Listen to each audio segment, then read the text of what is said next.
The clear and present danger of disinformation is our conversation here this afternoon. It follows a session just now about disrupting distrust, and of course those are connected, so I hope that's where we can start. I'm Brian Stelter, formerly of CNN, now a fellow at Harvard University. Let me briefly introduce our panelists, and since we're being live streamed, a reminder that the hashtag is WEF23. We can try to put some real information out into the world to make up for all the crazy. Sitting first with me, Vera Jourová, the VP for Values and Transparency for the European Commission. Hello.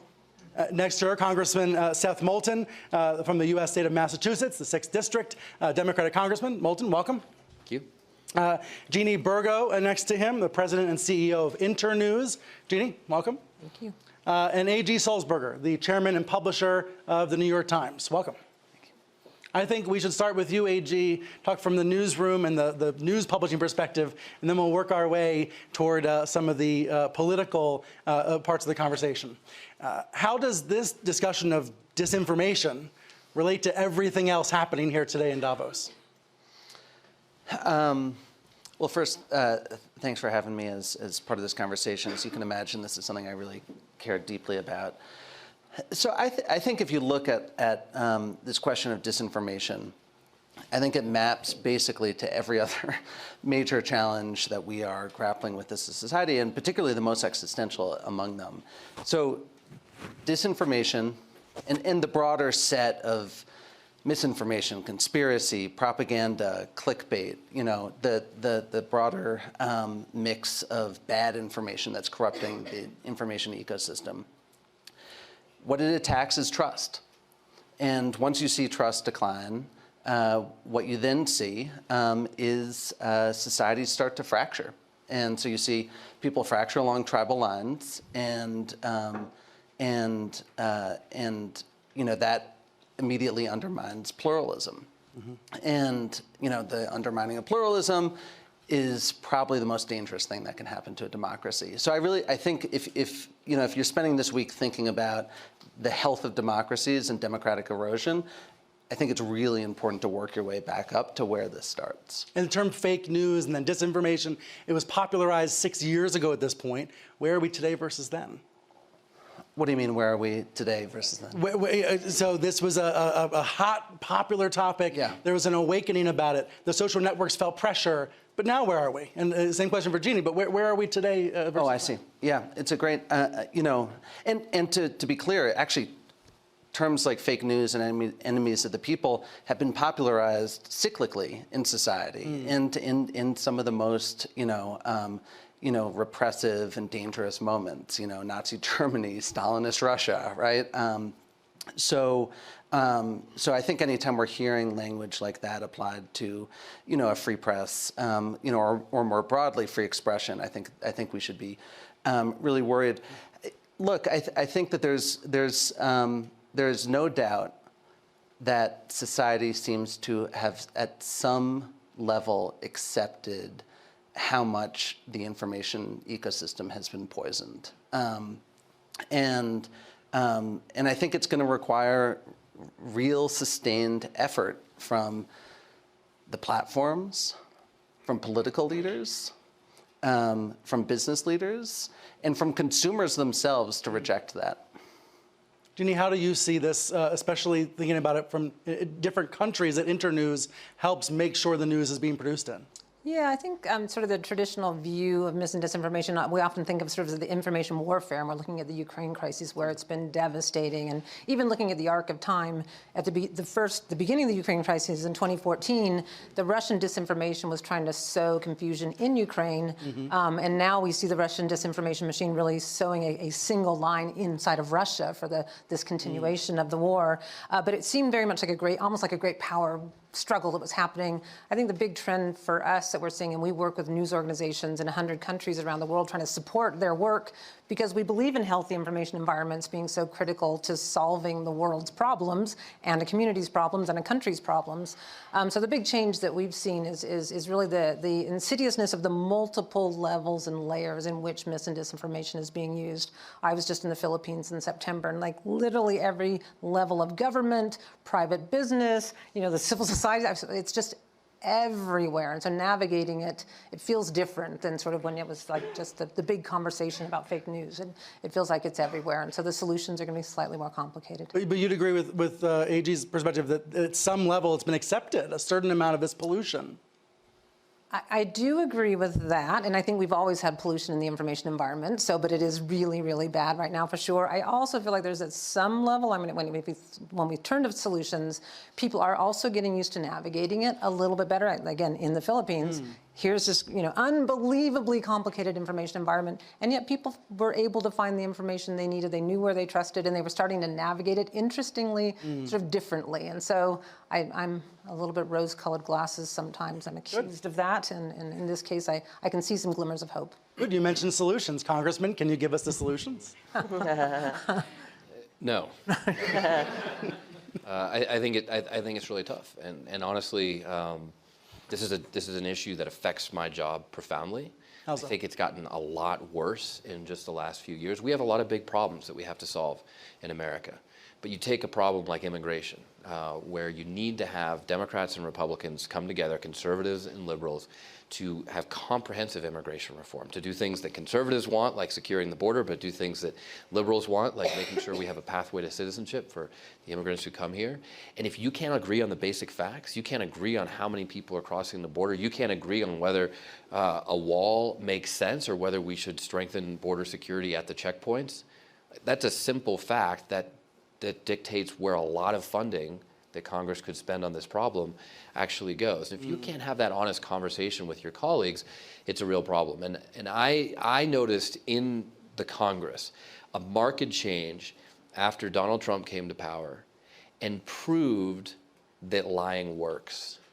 He proved to especially a lot of his Republican colleagues that this is pretty good. And all these Republicans who disdain Donald Trump, and there are a lot of public examples, people like Lindsey Graham, who said the most demeaning things about Donald Trump and then jumped on his bandwagon. Part of jumping on his bandwagon was buying into this game that you could just lie, and not only could you get away with it, but it might actually help your career.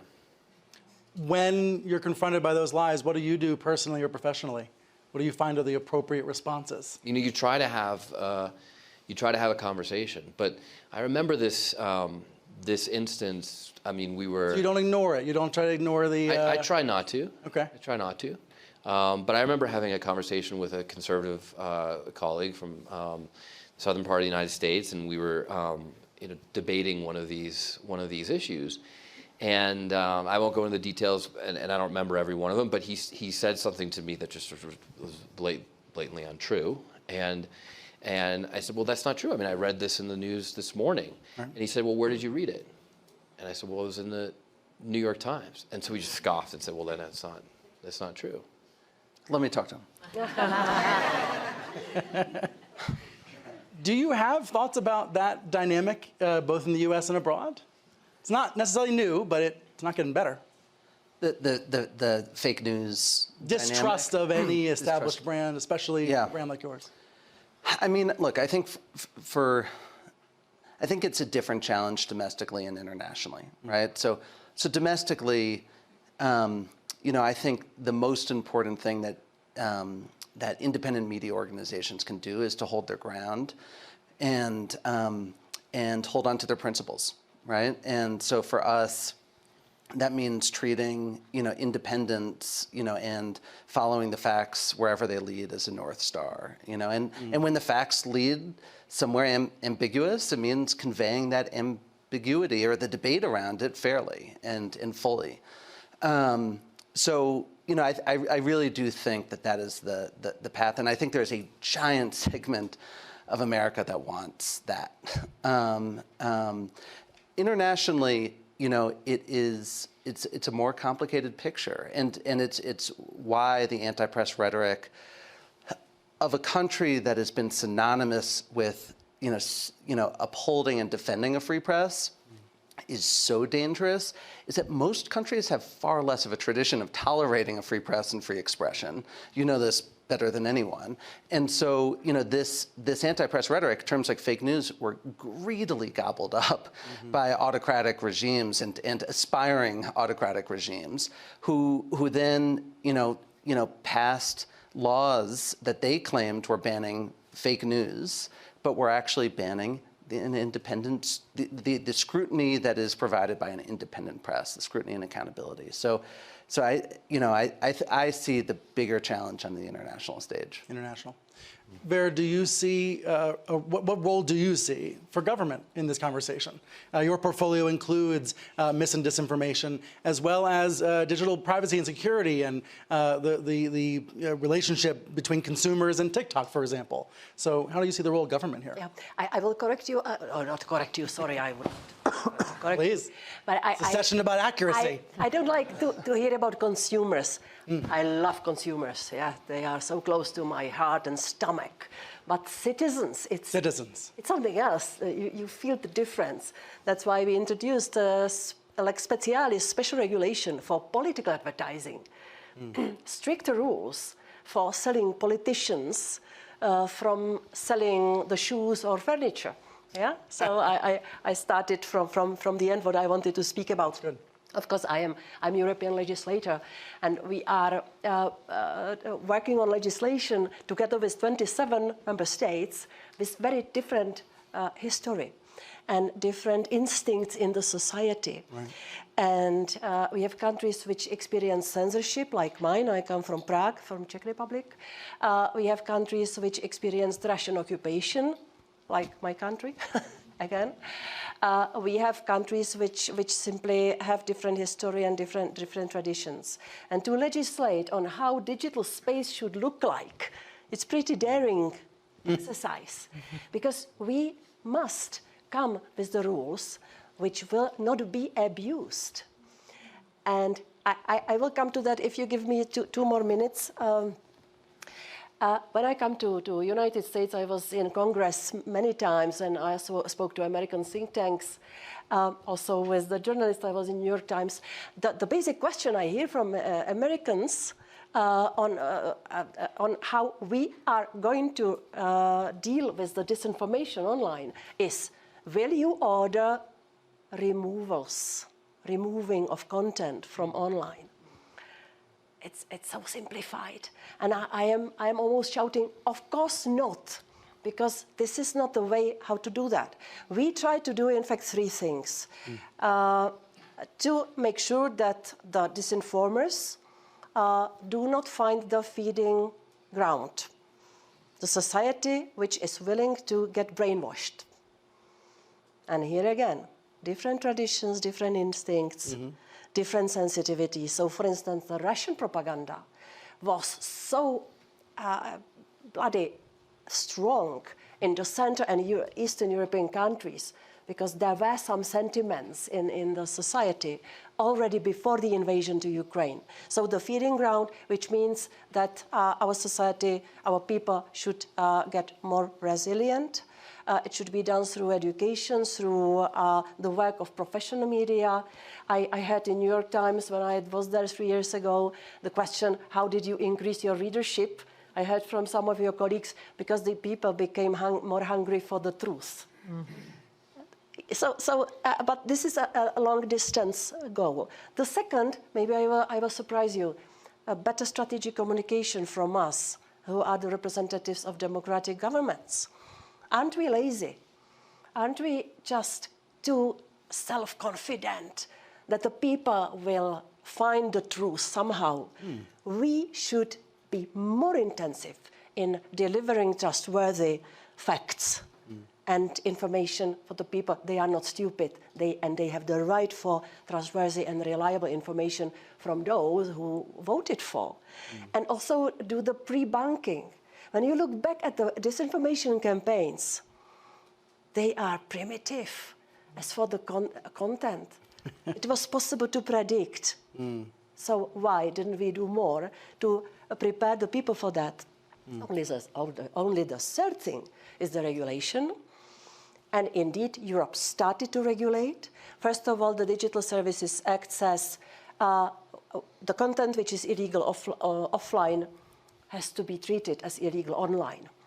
So here comes terrorism, political violent extremism, hate speech, child pornography. What's the rest? Oh, it's enough, no, isn't it? Incitement to violence. It's another category. Disinformation, well, it's in most of the cases it's not illegal content. So should we suddenly say that for online space disinformation is illegal? And this is exactly what I mentioned at the beginning, that we must come with the rules which will not be abused.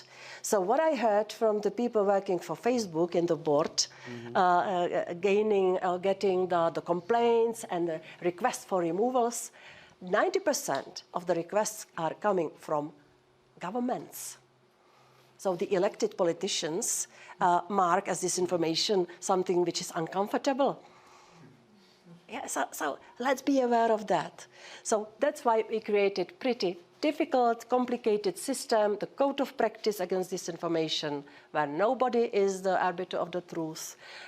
We invited, of course, the platforms, the advertising industry, the fact checkers, professional media. It's a very broad exercise where I believe we might find some good results. Also in relation to the better resilience of the people, because this code of practice is also covering this part. Sorry I was long, but you see how full I am of it. I hope you're just getting started. Your point about uncomfortable truths being mislabeled as disinformation sticks with me. I hate this is a complicated term, and there's so much between a clear, verifiable fact and a clear, verifiable lie. There's so much in between. And so that's why you're saying the rules have to be set up in a way not to be abused. Yes. Congressman, should we learn in the U.S. something from the structures that the Europeans have adopted? Well, look, I think in general the U.S. has a lot to learn in terms of data regulation, internet regulation. I mean, you're way ahead of us in that regard. But we believe very strongly in free speech.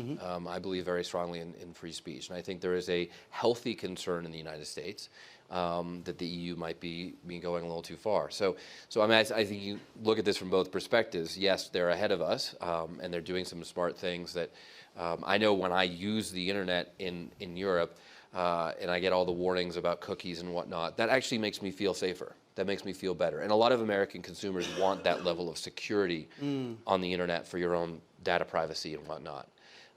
But we also have a healthy concern that we're not going to be censored, and that's the world that we live in. I don't think anyone in America, well, I don't think lawmakers in America want to give up on the fundamental principle of free speech.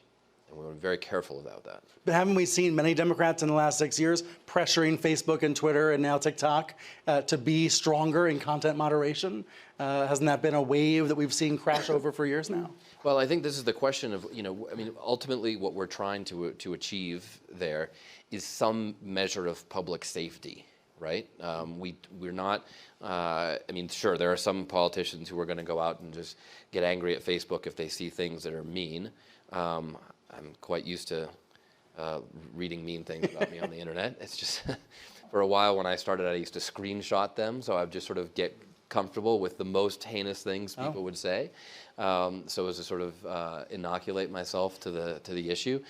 That's a reality for being in public life today. It's very much more in your face than it was 30, 50, 100 years ago, but I think it's always been a reality. The difference is when I have a constituency that I'm trying to keep healthy, and I can't get them to take a COVID vaccine because of misinformation that's propagated on the internet. And that's where this becomes a much tougher, more difficult, but also just a bigger concern. How do you counsel, Jeannie, how do you counsel journalists in this environment? I'll tell you a brief, funny, maybe not funny story. So I leave CNN, and there's a crazy website that posts an article saying I was arrested by military police. And then I have a fact-checking email, and I don't know whether to reply to the fact-checker and bother with this, right? Same website a month later says I've been executed at Guantanamo Bay. So the fact-checker emails me again. and I say, well, do you want to take my pulse? How do I disprove that I wasn't executed? And so to me, that is amusing and ridiculous. To other journalists, it might be really disturbing, and it might be worrisome to them. And sometimes I might fall in that category too. What do you tell journalists? How do you counsel them about being in this environment? That doesn't strike me as a funny story, but okay, all right, not a funny story. It actually hey, I'm alive and well, so.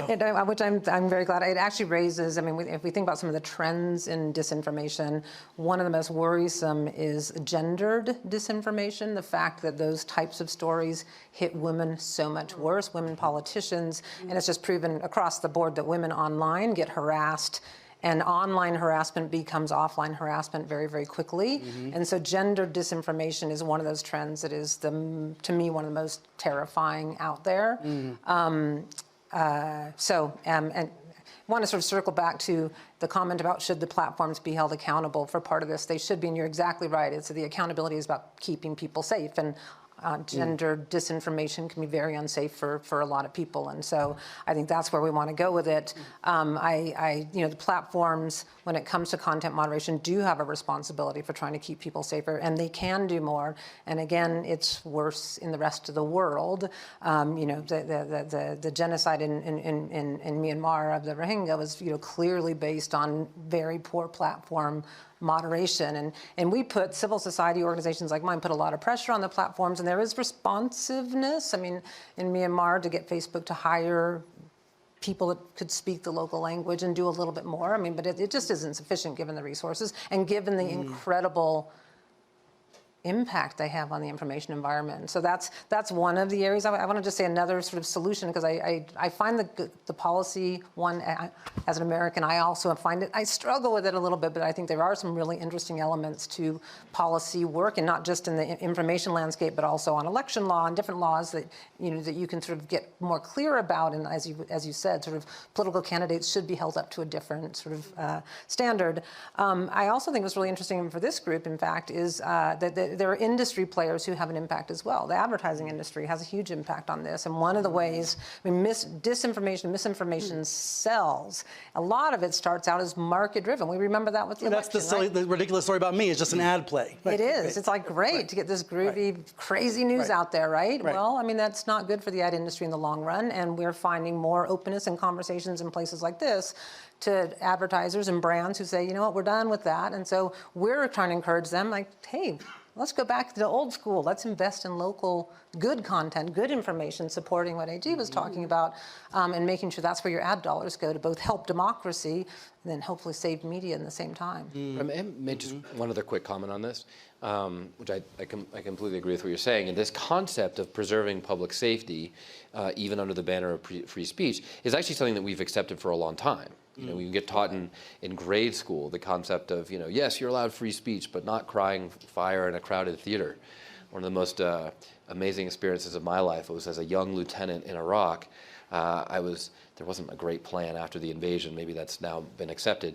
I was assigned to work not with the fire department or the police department like some of my colleagues, but with the Iraqi media. And it was my job as a 23-year-old to teach them the principles of a free press, to get this media that had only played things from the Ministry of Information in Baghdad to actually learn how to report the news. Wow. There was a lot of concern from the Iraqis, many of whom they were working with us because they liked what we were doing and overthrowing Saddam. They look, we don't want this to go badly. So they wanted to have a lot of propaganda that was very supportive of us. But I said, no, and I found myself giving these civics lessons that I hadn't had for 10 or 15 years in explaining principles like this about a free press. Right. And I think sometimes we forget that we have these norms established for traditional media that we've accepted for a long time, and we're just having trouble translating those to the social media world. Translating them, right. A question for AG, but let's open it up to everybody, which is about that social media world and this next generation of technology. Generative AI is one of the hot topics here this week. Everyone's heard about ChatGPT. AG, have you thought about how that's going to affect the New York Times and affect the news industry? I'm sure there are like literally 1,000 people at Davos right now that have a smarter take on ChatGPT than I do. But I do think that it's, squarely is going to make the disinformation problem and the bad information problem worse, right? Again, a lot of this won't be information that's like created with the intent to mislead, but you know, I based on everything I've read, I suspect we're going to see just huge amounts of content Right. that is produced, none of which is particularly verified, you know, the origins of which aren't particularly clear. And that's even before we start getting into like deep fake technology, right? So I think we are getting to a point where tools are going to make it harder and harder to solve this problem, or make the problem worse and worse.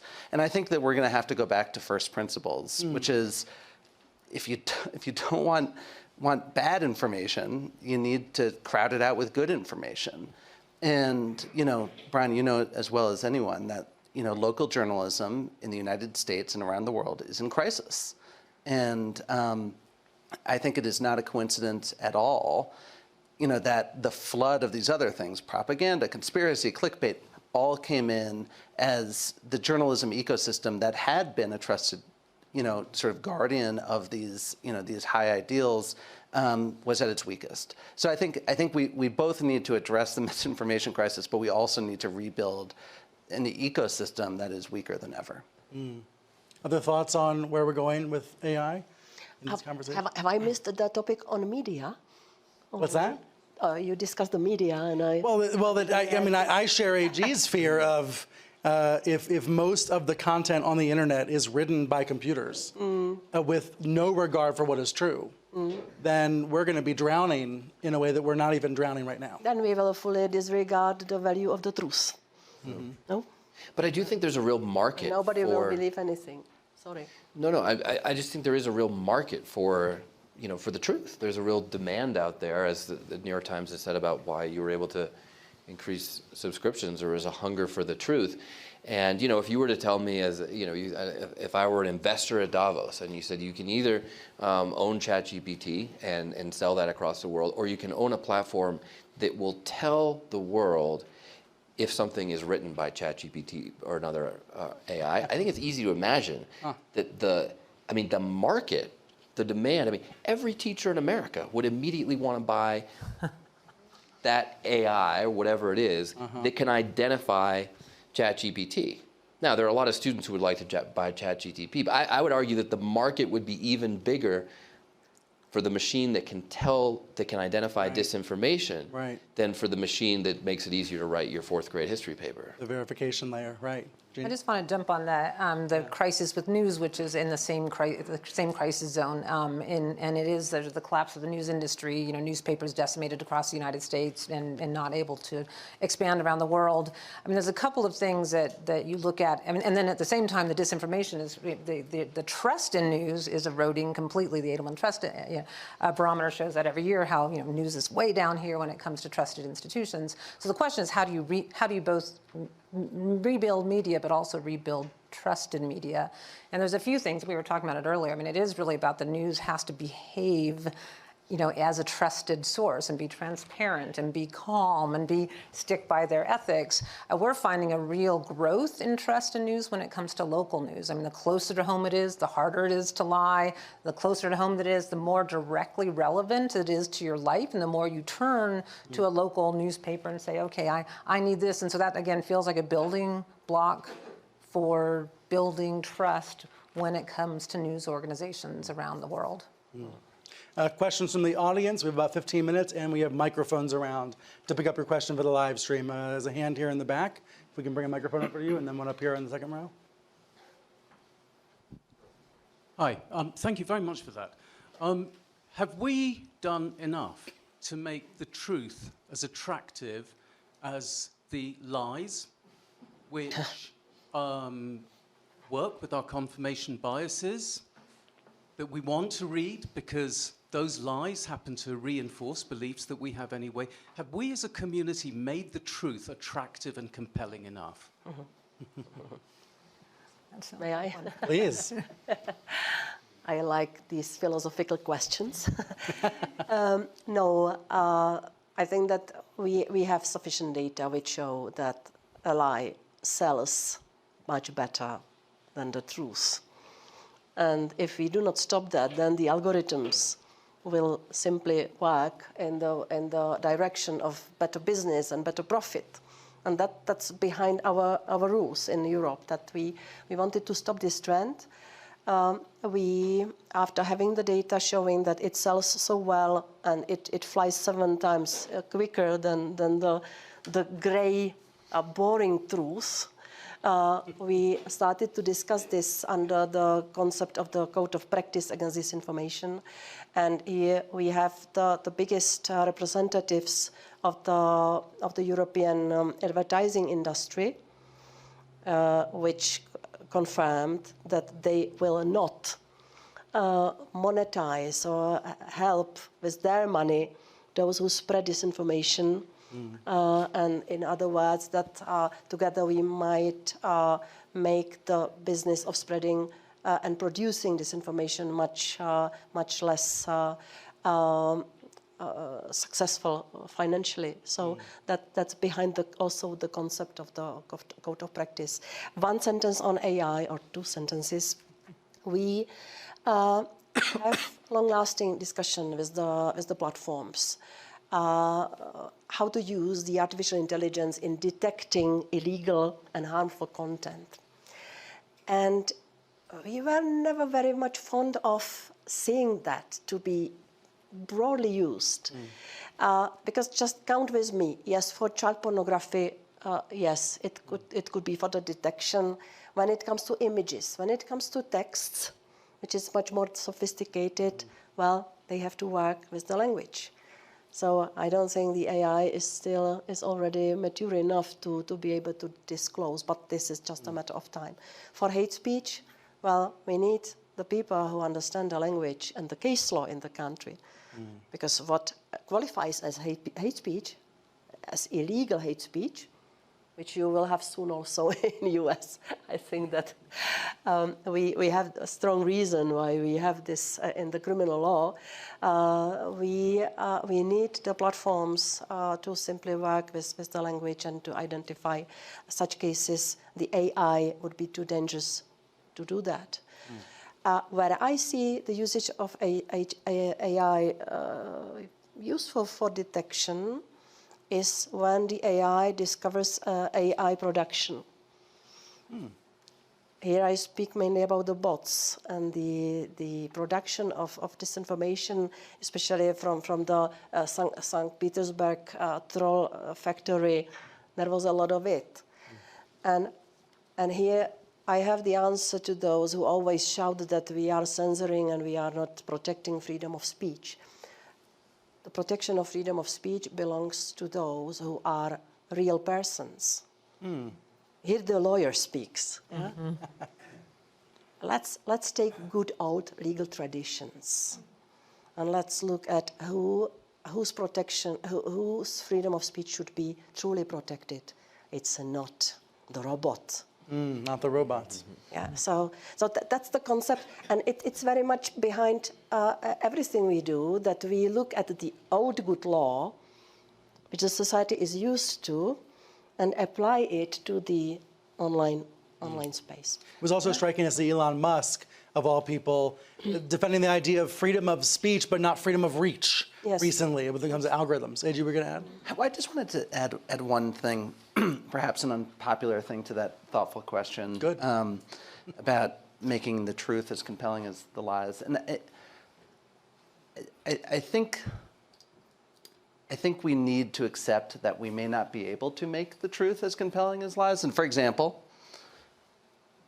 I still think it's a more compelling story that you are in Guantanamo. Yes, it is, isn't it? Than that you hosted a panel on disinformation at Davos, right? And I think that's objectively a more compelling You should see the comments thread. They're having a blast talking about it, yeah. But which story is more valuable? Like the lie is only valuable to the liar, right? In that case, it was valuable because he benefited from advertising. Right, a few cents of ads, right. Same with the politician, right? The lie is valuable to the liar. The truth is valuable to the public. And I think we need to like shift from just like trying to make the truth just as compelling as possible, which I actually think creates perverse incentives, carries some perverse incentives, and actually just try to make it as useful as possible. Let me say, instead of compelling or sexy, how about just as accessible as the lie? Yeah. Great example this week, again, maybe fun, maybe not fun example here at WEF. Right-wing Twitter saying that Klaus Schwab decided to back out of the conference and not attend due to health reasons. So I'm scrolling through Twitter reading this while Klaus is on stage. And I'm thinking, does a photo of him, a live photo, count as a debunking of this lie? But you're right, that lie only benefits the liars. It does not help anyone else. But we need the truth, in that case, the truth of what Klaus was doing on stage, to be as accessible as the lie. And that's definitely a challenge. If I may, on behalf of politicians, what's a really worrying trend is that to be caught lying, it's not disqualifying moment anymore. The congressman, yeah, right. For the politician. And I think that here again, maybe the citizens should be more demanding and to look into what they promise in the campaigns. Because already the political campaigns are full of lies and unreachable goals. This is typical for populists. And then those who are lying in the campaign are normally lying when they get the power. Yeah? Do we want it? So, yeah. But I thought it was striking, Congressman, that you brought that up right away with regards to 2016 and Trump showing that lying works. Has that only become more true in the last 6 years? Do you see evidence that it's less true, hopefully, now? Or does Congressman Santos just reaffirm it? Well, I mean, Congressman Santos is a hopefully extreme case. Hopefully. I hope you don't know anything about him, but he's elected. No, it had a lot of laughs, so it's, yeah. Probably do. Right. And look, he actually presents a real danger to our Congress, not just to our reputation, but to our national security. If the Speaker gives him access to committee information, if he sits on the Armed Services Committee and gets classified briefings that he could turn around and sell to Brazil because Brazil wants to extradite him. I mean, this is a real threat that we now have sitting in Congress, and he's not being expelled because he voted for McCarthy. I think that there is a bit of learning that's coming from the at least for right now, sort of downfall of Trump, and there are definitely some people who I think are reassessing the allegiance that they've had to this type of politics. But you know, my comments earlier made it sound like this is just a problem on the right. I think that there's some good evidence, at least in U.S. politics, that it's more of a problem on the right, but it happens on our side too. It happens on our side too, and I don't think it's going to go away anytime soon. What do you do as a Democrat to hold your own side accountable then? Well, I mean, one of the solutions here is that leadership matters, and you're right. I mean, I hope that the citizenry holds us more accountable. I'm trying to take this gamble on being a truth-telling politician and hoping that that works for me. But I hope that citizenry buys into that, right? But it's also up to leaders to just realize that, you know, if you want to be a good leader and you want to do the right thing for your country, you're going to have to adhere to some principles that might not always be in your immediate self-interest. Then the question is whether the truth can still be winning the elections. No, that is the question. That is a question, and you can point to examples where it hasn't worked. Trump, Santos, prominent among them. But then you can also point to examples where we've had real truth tellers who've been able to persevere and win. And political courage is about being willing to do the right thing when it's not politically advantageous. It's almost by definition doing the right thing when it's not when you go against your own party, because that's harder often to do than go against the opposition.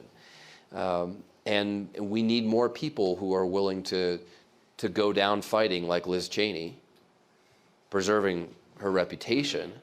And look, there are plenty of things I disagree with Liz Cheney about, but she's a great example of someone who is willing to lose an election for the sake of telling the truth.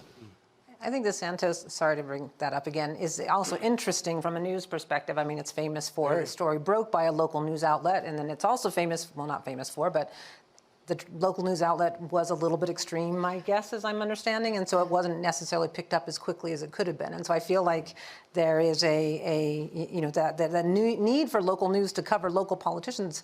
Right. Who is going to cover that race? I mean, besides the political parties, obviously, but a local news organization catching this type of behavior as it starts is where we want to start, right? I mean, it wouldn't have solved the Trump problem, but it could have solved the Santos problem. But then it needed the muscle and the agenda-setting power of the Times for us to all know the name. There was a question in the second row. Let's get some more hands here, and then we'll go over here. Yeah, thank you. Good afternoon. My name is Humberto Rumos. I'm from Venezuela. I'm a global shaper of the Global Shaper community. And there is a situation of cross-contamination between countries and between regions. Because, for example, in Venezuela, we had in 2022 a lot of misinformation campaigns about the Russian invasion and about what was happening in the region. And there was nothing here, it was in Latin America. And this is happening in Venezuela, Cuba, Nicaragua, and many other countries. This is a situation that is also usual in the Middle East and North Africa region. And so what can we do about this since the point of view of a government, of a point of view of an international organization, or an international newspaper like the New York Times to address this problem? Because it is not a problem of Europe or the US, it is a problem that is global and it affects the whole world. And maybe it is not illegal, the misinformation, but it's attacking our right to access information. So what can we do together to address this problem? I don't have a good answer for that, but I was just going back to the Philippines again. You can tell where I traveled most recently. It was so interesting to hear that the Philippines is called Patient Zero by Facebook policy people because it's like the place, the home of where you can experiment with mis and disinformation tactics. And that the Russian disinformation, which is global and comes to all sorts of regions, trying to sort of muddy the debate. In the Philippines in particular is really interesting because they come in, they test different ideas, and then there's a giant diaspora that sort of this disinformation goes into the diaspora, and then it comes back around, right? And so it's just a really insidious circle. There's reasons why it's coming in, and then there's ways it's coming back around to the world and sort of fueling disinformation around the world, even if it's going into a particularly vulnerable community to such disinformation. So that's no good of a solution, but it is highlighting that the problem affects individual communities, it affects countries, and then it affects the global conversation. Right. I think it'll be interesting to see if there is this revival, if we're going through a transition period, and there is this revival of local news because of the trust that you get at the local level. And I think it's very much too early to say. But I grew up in a small town, 20,000 people, and we had our local paper that always, we got once a week, and you always read that local paper every Thursday cover to cover. And about 3 years ago, it became regionalized and essentially went out of business. Right. This year, there are 3 competing new newspapers in my hometown. Huh. Nice. And they've all started up just to fill this gap in local news. And they're competing for the truth. They're competing for an audience. And you have to subscribe to all 3. That's good. Let's get one more question. We have 2 more minutes left. Let's go right here in the 4th row. If we can bring the microphone over. Right over here. Yeah, thank you. Thank you so much. My name is Bani Dugal. I come from New York, and I represent the Baha'i international community to the UN. My question is about the role of education. How do you see that filling the gap? Because clearly we need to teach our children a sense of discernment to be able to recognize what's true and what's not. I mean, we were all born before the post-truth times, and so I think we can understand the difference. But young children are being bombarded with fake news, and sadly, yes, they're seeing their leaders lying and getting away with it, so their sense of what's moral and good is also getting skewed. I remember raising my sons at a time when we had Clinton and then we had Bush, and I remember a bumper sticker that made me very uncomfortable, which said, "When Clinton lied, nobody died." And my sons actually brought that up at a dinner table conversation, and I had to defend the truth vis-a-vis, whatever was happening politically. But anyway, the question really is about education and what can we do in order to... We just ran a really interesting story on Finland, which apparently has the best track record on teaching students and young people how to recognize disinformation. So there clearly are models that work. I also think it's useful for us not to overthink the problem too much. I mean, ultimately, what you're teaching people in those moments, as much as anything, as much as you're teaching them to recognize a lie, I suspect you're teaching them to recognize trustworthy sources, whether that's, an institution like the Times or the Post or the Journal, whether that's scientists, whether that's academia, but there, being discerning about trust, and in some ways finding institutional proxies for trust, where there are reliable, transparent standards. For example, in an institution like mine, when we make mistakes, we acknowledge them in public and we correct them, right? And I think that that's going to be a big part of this. I also just think that at some point, given the central role of the platforms in disseminating, bad information, I think they're going to have to do an unpopular and brave thing at some point, which is to differentiate and elevate trustworthy sources of information consistently. And until they do, I think that we just have to assume that those environments are basically poisoned.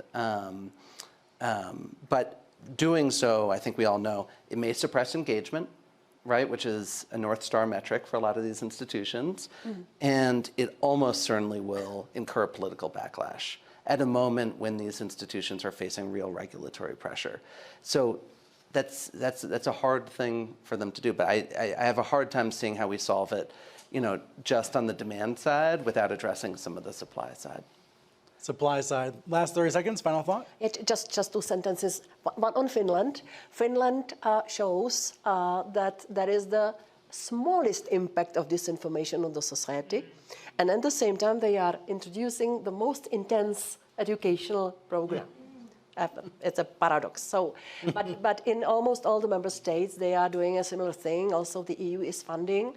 So this is covering young generation. And interestingly, in Finland, in Ireland, in several other member states, they started the programs for the elderly people in the public libraries to teach them how to differentiate, how to use, how to search for the trustworthy sources, and so on. I think that we still have some possibilities to be creative. I just put in one word, final word from me, is just that going back to where we first started, that this is all about trust. It's really about trust, and trust is so easy to erode, so easy to lose, and it's really difficult to rebuild, but that's what we need to do, and it's going to be hard, and it's going to be every day, and it's going to be everyone in this room practically.